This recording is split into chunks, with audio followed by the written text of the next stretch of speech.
Political science के जो भी इस बार एग्जाम देने वाले हैं तो इस वीडियो को पूरी तरीके से देखिएगा, क्योंकि यहाँ मैं वो प्रश्न आप लोगों के लिए लेकर आया हूँ, इंक्लूड किया हूँ, जो कि आपके बोर्ड एग्जाम में बार बार रिपीट किए जा रहे हैं, बार बार ये क्वेश्चन पूछे जा रहे हैं। सो इस वीडियो को पूरी तरीके से देखिएगा और आपको पता चल जाएगा कितना इंपॉर्टेंट है और कितना जो है इस वीडियो का महत्व है। आप क्वेश्चन को पढ़ करके देख करके पता लगा लीजिएगा। तो इस वीडियो को थोड़ा सा भी स्किप मत कीजिएगा, शुरू से लेकर आखिर तक देखिएगा। अगर वीडियो अच्छा लगे तो लाइक कीजिएगा, बाद में आप लोग शेयर कर सकते हैं। तो चलिए बिना टाइम वेस्ट करते हुए शुरू करते हैं क्वेश्चन नंबर 1 से।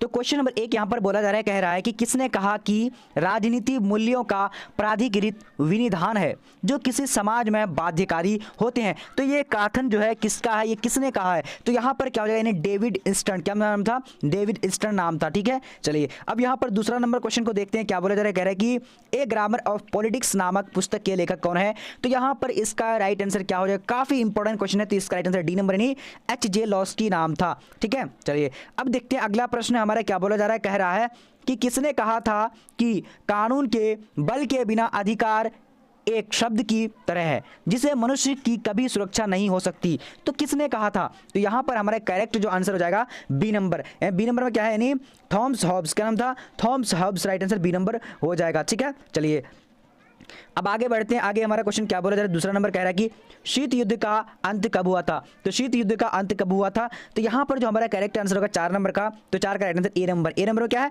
यानी क्या हो जाए, जल्दी से बोलने हैं आप लोगों को, यानी 1991 राइट आंसर हो जाएगा। ठीक है, 4 नंबर का।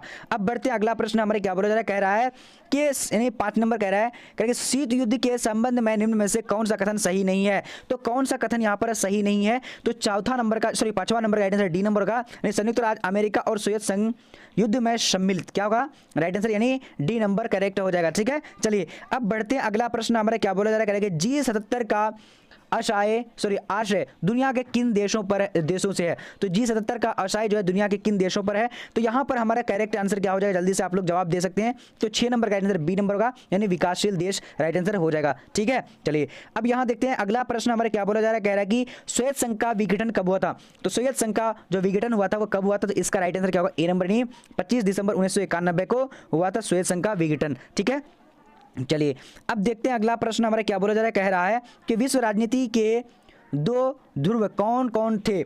तो विश्व राजनीति के 2 ध्रुव जो थे वो कौन कौन थे?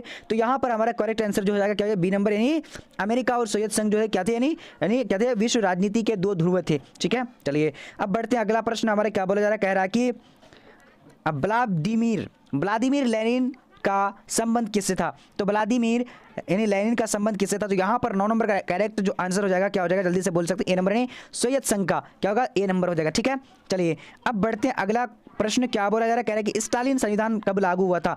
तो स्टालिन संविधान लागू हुआ था, तो कब लागू हुआ था? तो इसका राइट आंसर क्या होगा, ए नंबर, यानी क्या होगा, यानी 1936 में। देखिए सारे प्रश्न VVI है बिल्कुल, यानी सिलेक्टिव क्वेश्चन ये इंक्लूड किया गया इस वीडियो में। सो आप लोगों को पूरी तरीके से देखना है और आप लोगों को पता चल जाएगा क्वेश्चन को पढ़ करके। उसके बाद लास्ट में अगर अच्छा लगे तो शेयर कर सकते हैं, अन्यथा आपकी मर्जी। अब यहाँ देखिए, अगर आप लोग को PDF नोट्स इंपॉर्टेंट क्वेश्चन चाहिए तो आप लोग गूगल में जाइए, गूगल में आप लोग को लिखना है BBP help.com लिखिएगा, वहां पर आपको सारा चीज मिल जाएगा, यानी BBPhelp.com। ठीक है, BBPhelp.com। ठीक है, चलिए अब यहाँ देखिए 11 नंबर क्वेश्चन क्या बोला जा रहा है, कह रहा है कि पोलैंड में सॉलिडेरिटी आंदोलन का नेतृत्व किसने किया था? तो 11 का राइट आंसर यहाँ पर हमारा क्या हो जाएगा, तो ए नंबर। ए नंबर क्या है, यानी लेच वेलेसा। क्या होगा, लेच वेलेसा राइट आंसर हो जाएगा। ठीक है, चलिए अब बढ़ते हैं अगला प्रश्न हमारा 12 नंबर क्या बोला जा रहा है कि किसने सामरिक भागीदारी का सुझाव रखा? तो किसने सामरिक भागीदारी का सुझाव रखा था? तो 12 नंबर का राइट आंसर क्या हो जाएगा, तो यानी बी नंबर, यानी रूसी क्या होगा, राष्ट्रपति पुतिन। क्या होगा, रूसी राष्ट्रपति Putin right answer B number हो जाएगा। ठीक है, चलिए अब देखिए अगला प्रश्न हमारा क्या बोला जा रहा है कि 1991 में सोवियत संघ के विघटन के उपरांत कौन सा देश महाशक्ति के रूप में उभरा?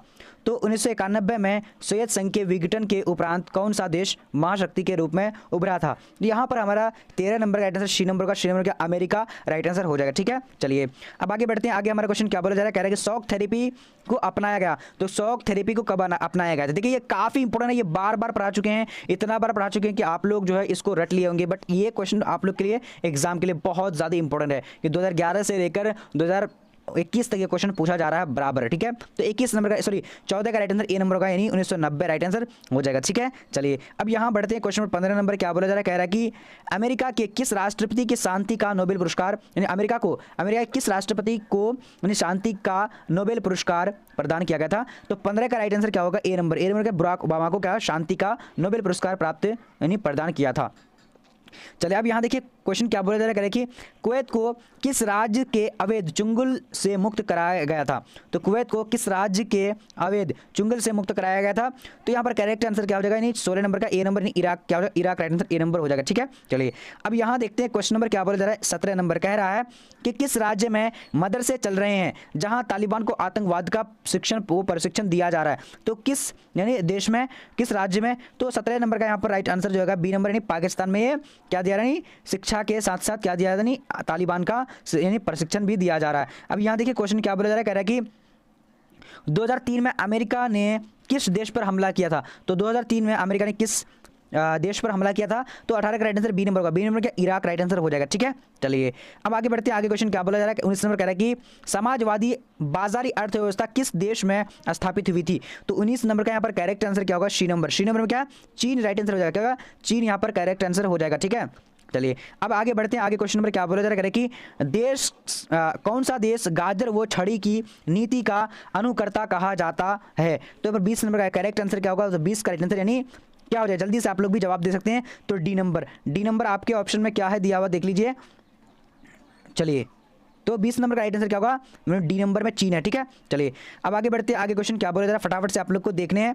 चलिए क्वेश्चन कह रहा है कि निम्नलिखित में से कौन सा देश आसियान का सदस्य नहीं है। तो कौन सा देश जो है आसियान का सदस्य नहीं है। तो 21 नंबर का करेक्ट आंसर क्या हो जाएगा, तो डी नंबर नहीं श्रीलंका राइट आंसर क्या होगा, श्रीलंका हो जाएगा, ठीक है।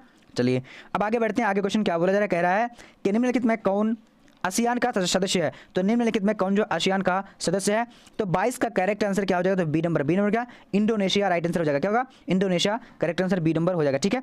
चलिए अब यहाँ देखिए क्वेश्चन नंबर क्या बोला जाएगा, निम्नलिखित में कौन सा देश आसियान का सदस्य नहीं है। तो निम्नलिखित में कौन सा देश जो आसियान का सदस्य नहीं है। तो यहाँ पर 23 का राइट आंसर क्या हो जाएगा, तो सी नंबर यानी भारत, क्या होगा Bharat right answer C number हो जाएगा, ठीक है। चलिए अब बढ़ते हैं, अगला प्रश्न क्या बोला जा रहा है, कह रहे कि दक्षिण एशियाई देशों में सैनिक शासन सबसे पहले किस राज्य में स्थापित होता है। तो दक्षिण एशियाई में देशों में यानी सैनिक शासन का जो सबसे पहले जो यानी स्थापित हुआ था किस देश में हुआ था। तो यहाँ पर 24 का करेक्ट आंसर क्या होगा, सी नंबर यानी पाकिस्तान में हुआ था, ठीक है। चलिए अब आगे बढ़ते हैं, आगे क्वेश्चन क्या बोल रहा है फटाफट से आप लोग को जवाब फटाफट से देने हैं। क्वेश्चन कह रहा है कि दक्षिण एशिया में कौन सा धर्म सापेक्ष राज्य है। तो कौन सा धर्म जो सापेक्ष राज्य है। तो यहाँ पर 25 का करेक्ट आंसर क्या हो जाएगा, जल्दी से आप लोग को जवाब देने हैं। तो यहाँ पर क्या हो जाएगा, बी नंबर, बी नंबर में क्या है पाकिस्तान राइट आंसर हो जाएगा, ठीक है। चलिए अब आगे बढ़ते हैं, आगे क्वेश्चन क्या बोला जा रहा है, कह रहे कि 2014 में भारत चीन संबंध सुधारने की ओर किस भारतीय प्रधानमंत्री ने पहल की। तो यहाँ पर 26 का करेक्ट आंसर क्या हो जाएगा, तो बी नंबर क्या है नरेंद्र मोदी, क्या हो जाएगा B number Narendra Modi right answer B number हो जाएगा, ठीक है। चलिए अब देखते हैं अगला प्रश्न हमारा क्या बोला जा रहा है कि चीन ने विदेश व्यापार हेतु खुले द्वार की नीति कब अपनाई। तो चीन ने विदेश व्यापार हेतु खुले द्वार की नीति कब अपनाई थी। तो 27 का करेक्ट आंसर क्या ए नंबर यानी 1958 यानी क्या हो जाएगा यानी 1978 में की थी, ठीक है। चलिए अब देखते हैं अगला प्रश्न हमारा क्या बोला जा रहा है, कह रहे कि जल्दी से आप लोग को देखने हैं फटाफट से जवाब भी देने हैं। अंतर्राष्ट्रीय मुद्रा कोष का मुख्यालय कहाँ है। तो अंतर्राष्ट्रीय न्यायालय का मुद्रा कोष कहाँ है। तो यहाँ पर हमारा क्या हो जाएगा करेक्ट आंसर यानी 28 का, तो D number Washington right answer हो जाएगा, क्या हो जाएगा वाशिंगटन हो जाएगा, ठीक है। चलिए अब देखते हैं आगे की, आगे क्वेश्चन क्या बोला जा रहा है फटाफट से देखने हैं। चलिए क्वेश्चन कह रहा है कि CTBT प्रस्ताव संयुक्त राष्ट्र संघ द्वारा कब स्वीकारा गया था। तो 29 का करेक्ट आंसर क्या होगा, जल्दी से आप लोग को जवाब देने हैं। तो बी नंबर में क्या होगा इसका करेक्ट आंसर यानी 1966 राइट आंसर हो जाएगा, क्या होगा 1966 हो जाएगा, ठीक है। चलिए अब आगे बढ़ते हैं, आगे क्वेश्चन क्या बोला जा रहा है, कह रहा है कि अंतर्राष्ट्रीय न्यायालय का मुख्यालय कहाँ अवस्थित है। तो अंतर्राष्ट्रीय न्यायालय का मुख्यालय कहाँ अवस्थित है। तो 30 का करेक्ट आंसर क्या होगा, डी नंबर क्या होगा, जल्दी से आप लोग इसका आंसर देख लीजिए। क्वेश्चन क्या बोला जा रहा है, निम्नलिखित में से कौन देश सार्क का सदस्य नहीं है। तो कौन देश जो सार्क का सदस्य नहीं है। तो 31 का राइट आंसर डी नंबर का यानी थाईलैंड हो जाएगा, थाईलैंड राइट आंसर हो जाएगा, ठीक है। चलिए अब यहां देखते हैं क्वेश्चन नंबर क्या बोला जा रहा है कि सार्क का मुख्यालय कहां है। तो सार्क का मुख्यालय कहां है। तो इसका करेक्ट आंसर क्या होगा, जल्दी से आप लोग भी जवाब दे सकते हैं। तो इसका करेक्ट आंसर सार्क का मुख्यालय काठमांडू में है, ठीक है। चलिए अब बढ़ते हैं, अगला प्रश्न हमारा क्या बोला जा रहा है, कह रहा है कि संयुक्त राष्ट्र पदबंध की रचना किसने की। तो संयुक्त राष्ट्र पदबंध की रचना किसने की। तो इसका आंसर क्या होगा यानी FD Roosevelt right answer A number हो जाएगा, ठीक है।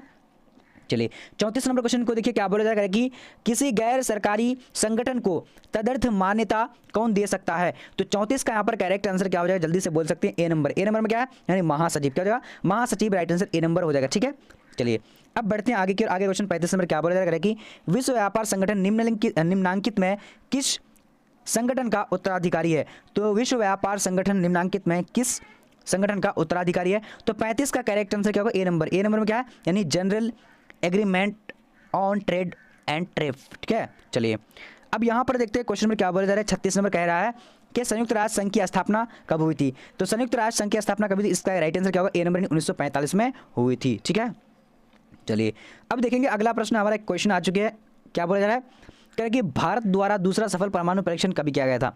तो भारत द्वारा दूसरा सफल परमाणु परीक्षण कब किया गया था। तो यहाँ पर 37 का राइट आंसर क्या होगा, जल्दी से जवाब दे सकते हैं। तो इसका राइट आंसर डी नंबर होगा। डी नंबर में क्या है, 1998 राइट आंसर हो जाएगा। ठीक है, चलिए अब यहाँ देखिए क्या बोला जा रहा है, कह रहा है कि नौ उपनिवेशवाद पदबंध किसने गढ़ा। तो यहाँ पर क्या हो, जल्दी से आप लोग जवाब दे सकते हैं। चलिए फटाफट से बोलेगा यानी जवाब आप लोग। तो यहाँ पर करेक्ट आंसर क्या 38 का शी नंबर हो जाएगा, यानी घना के एन कुरमा हो जाएगा। क्या, घना के एन कुरमा राइट आंसर हो जाएगा। ठीक है, चलिए अब देखते हैं अगला प्रश्न हमारा क्या बोला जाएगा कि शांति निर्माण को विधि का प्रयोग सबसे पहले कहाँ हुआ था। शांति निर्माण की विधि का प्रयोग जो हुआ था सबसे पहले कहाँ हुआ था। तो 49 शी नंबर का शी नंबर क्या है, यानी कांगो के गृह युद्ध में। कांगो के गृह युद्ध में राइट आंसर हो जाएगा। अब यहाँ पर देखते हैं क्वेश्चन नंबर 40 नंबर क्या बोला जा रहा है कि भारत की वायु प्रदूषित नगर है। तो भारत की वायु प्रदूषित नगर है, तो यहाँ पर क्या हो जाएगा, right answer D number. D number A सभी राइट आंसर हो जाएगा। ठीक है, चलिए अब आगे बढ़ते हैं। आगे क्वेश्चन क्या बोल रहा है, 41 नंबर कह रहा है कि निम्नलिखित में से कौन एक पर्यावरणविद नहीं है। तो निम्नलिखित में कौन जो एक पर्यावरणविद नहीं है। तो यहाँ पर 41 का राइट आंसर क्या होगा, जल्दी से आप लोग जवाब दे सकते हैं। तो इसका राइट आंसर यानी अरविंद केजरीवाल हो जाएगा। ठीक है, चलिए अब बढ़ते हैं अगला प्रश्न क्या बोला जा रहा है कि वैश्विक ताप वृद्धि से किस देश को सबसे अधिक खतरा है। तो वैश्विक ताप वृद्धि से किस देश को सबसे अधिक खतरा है। तो 42 का राइट आंसर क्या होगा, ए नंबर यानी मालदीव को खतरा है। ठीक है, चलिए अब देखते हैं अगला प्रश्न हमारा क्या बोला जा रहा है कि किस कमेटी की रिपोर्ट पर भारत सरकार ने पर्यावरण विभाग स्थापित किया। तो यहाँ पर क्या होगा, इसका करेक्ट आंसर ए नंबर यानी क्या होगा, तिवारी कमेटी। क्या होगा, Tiwari committee right answer A number हो जाएगा। ठीक है, चलिए अब देखते हैं अगला प्रश्न क्या बोला करेगी, वैश्वीकरण के बारे में कौन सा कथन सही है। तो वैश्वीकरण के बारे में कौन सा कथन सही है। तो यहाँ पर हमारा करेक्ट आंसर क्या होगा, डी नंबर। डी नंबर वैश्वीकरण एक बहुआयामी परिघटना है। ठीक है, राइट आंसर डी नंबर हो जाएगा। अब देखते हैं अगला क्वेश्चन 45 नंबर क्या बोला जा रहा है कि वी.एस. नायपाल कौन थे। तो वी.एस. नायपाल कौन थे। तो यहाँ पर 45 का right answer A number. A number क्या है, यानी नोबेल पुरस्कार विजेता। क्या नोबेल पुरस्कार विजेता राइट आंसर ए नंबर हो जाएगा। ठीक है, चलिए अब यहाँ पर देखते हैं क्वेश्चन 46 नंबर क्या बोला जा रहा है कि विश्वव्यापी आर्थिक संकट किस वर्ष आरंभ हुआ था। तो विश्वव्यापी आर्थिक संकट किस वर्ष हुआ था। तो फिर 46 का राइट आंसर क्या होगा, शी नंबर। शी नंबर क्या, यानी 1929 राइट आंसर हो जाएगा। ठीक है, चलिए अब यहाँ देखते हैं क्वेश्चन नंबर 47 नंबर क्या बोलेगा कि नई अखिल भारतीय सेवाएं स्थापित करने की दृष्टि से विशेष महत्व किसका है। तो 47 का राइट आंसर क्या होगा, ए नंबर। ए नंबर क्या है, यानी राज्यसभा के प्रस्ताव का राइट आंसर ए नंबर हो जाएगा। ठीक है, चलिए अब देखते हैं अगला प्रश्न हमारा क्या बोला जा रहा है कि प्राकृतिक न्याय का सिद्धांत निम्नलिखित में से किस तत्व पर बल देता है। तो यहाँ पर 48 का राइट आंसर क्या होगा, यानी ए नंबर। विवेक राइट आंसर क्या होगा, ए नंबर हो जाएगा। ठीक है, चलिए अब बढ़ते हैं अगला प्रश्न क्या बोला जा रहा है, कह रहा है कि संविधान के किस अनुच्छेद द्वारा बंदी व्यक्तियों को संवैधानिक अधिकार दिए गए हैं। तो यहाँ पर ऑप्शन देख लीजिए और जवाब दीजिए फटाफट से। तो इसका राइट आंसर क्या होगा, 48 का राइट आंसर क्या होगा, 49 का जल्दी से बोल सकते हैं। तो 49 का राइट आंसर ए नंबर यानी अनुच्छेद 22 द्वारा। क्या होगा, अनुच्छेद 22 द्वारा राइट आंसर हो जाएगा। ठीक है, चलिए अब देखिए 50 नंबर क्वेश्चन क्या बोला जा रहा है कि विधान परिषद के अध्यक्ष को क्या कहा जाता है। तो विधान परिषद के अध्यक्ष को क्या कहा जाता है। तो 50 का राइट आंसर क्या होगा, ए नंबर। ए नंबर सभापति, ए नंबर करेक्ट आंसर हो जाएगा। तो अब आप लोग ये बताइए कि आप लोगों को किस तरीके से जो है मतलब वीडियो लगा, क्या आप लोग को लगा, आप लोग कमेंट सेक्शन में बताइएगा। और आप लोग को जिसको भी पीडीएफ चाहिए तो आप लोग गूगल में जाकर के BBPHELPBPhelp.com लिख लेना है और वहाँ पर आप लोग को सारी चीज़ मिल जाएगा।